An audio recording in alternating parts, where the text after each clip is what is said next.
Yhá Mourhia. Thank you. Last time I saw you was at Soul Canvas. Yes, yeah. Yeah, and we meet again. Yeah, here we are again in New Orleans this time. We were in LA last time. Heat, how you doing with this heat? Are you staying hydrated? I am staying hydrated. I have been in the South since Miami for ABFF, so I am pretty acclimated right now. Although this is the most intense humidity that I've had in the past month. Yes, Lord.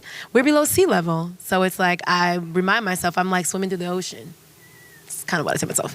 Anyway, for all you guys that don't know, which you should know, Yhá Mourhia Wright is an amazing multi-hyphenate artist from San Jose. Is that Bay Area? Yeah, Bay Area. Okay. Her short film, Chocolate Sprinkles, is actually getting screened here in biggest festival too, like Essence Film Festival.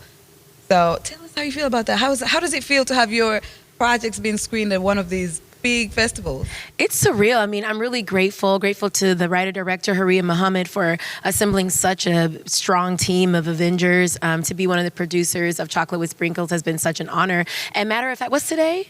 It's the 5th. Yes. Today, okay. July 5th, 2024, this is a year from when we started production last year. July 5th, 2023 was our prep day. Wow. Yeah, so this is actually very surreal. That was full circle moment. Very full circle moment. Yeah, but it feels amazing. Oh my God. Now, before we get into like other stuff, I want to talk about how you manage like finances, like financially, to create a project, a short, in that short amount of time that you had as well. Like, how do you navigate that?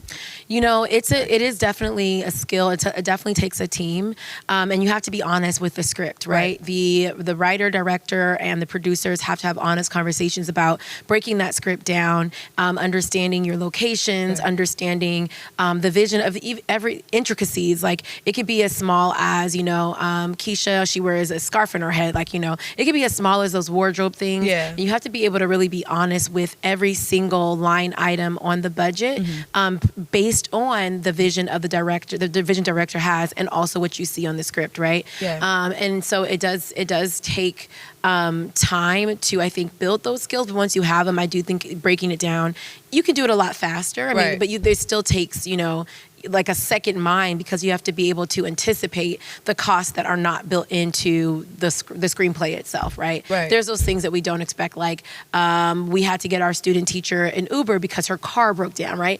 It wasn't expensive, but those are those small things you have to have, that you have to have budget for, right? You have to be prepared for those. And how did you go about the raising of the funds itself? I mean, the raising of funds took time. It was, really Hurriyah spearheading, having to tap into her family, her network. The story is very personal to her. Her parents owned a donut shop and growing up, and she worked in that donut shop, which is, what Chocolate with Sprinkles is based on.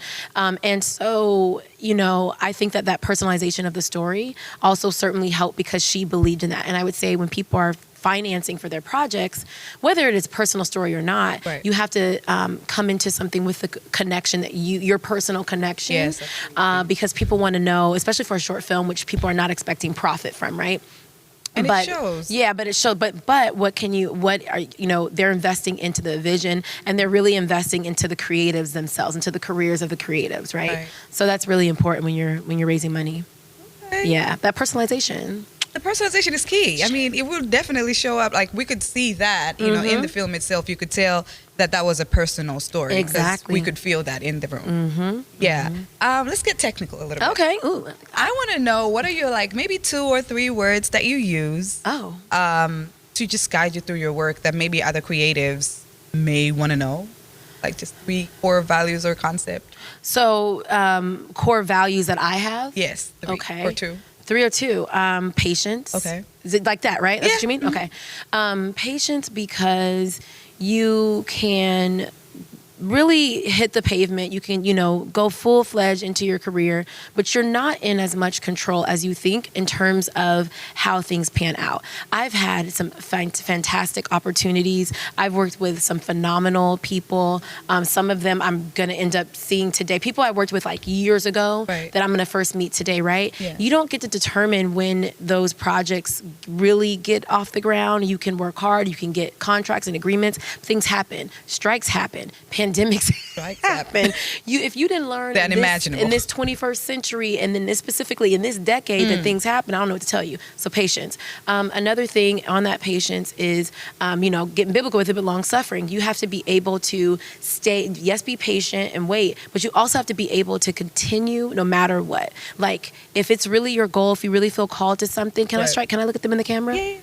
If you really feel called to something, you have to have a conviction and keep a conviction deep in your spirit. And you have to protect that dream, and you have to protect that vision, because there's going to be a lot of people and a lot of things that are going to steer you off of it or distract you from it. So I got patience, I got long suffering. And I'm just going to say, more than anything, like, keep the faith and have fun with it.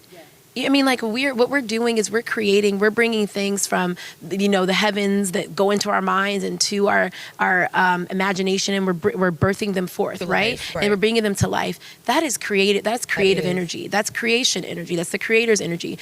Have fun with that. Explore that. Be curious about that, right? And be curious about your career. We don't always know where we're going to go. I'm talking a lot. Go ahead. Go ahead. Those are gems right there you're dropping. I hope y'all heard. Thank you so much, of course, for yet again having another sit down with us. Absolutely. It's always a pleasure having you. Thank you. I had a ball watching the short film as well. Y'all should watch that. Chocolate with sprinkles. And now I'm not gonna just let you go without giving you a little something. Okay. I got a little swag bag for you. Thank you. So this is Black-owned products in there. So okay, enjoy them. I'm sure I will. End up liking them. Thank you. Is this a sweater? Girl, that's for you to find out. There's so many good stuff in there. Awesome. Yeah. I was already saying, so I'm an overpacker, and I was already saying I need to ship some stuff back to California, because I've acquired a lot of stuff during this southern tour I've been on. So this is amazing. Ooh, let's help brand it. Y'all, excellence in all things. What's up, y'all? My name is Yhá Mourhia Wright, and you are listening to Sista Brunch Podcast.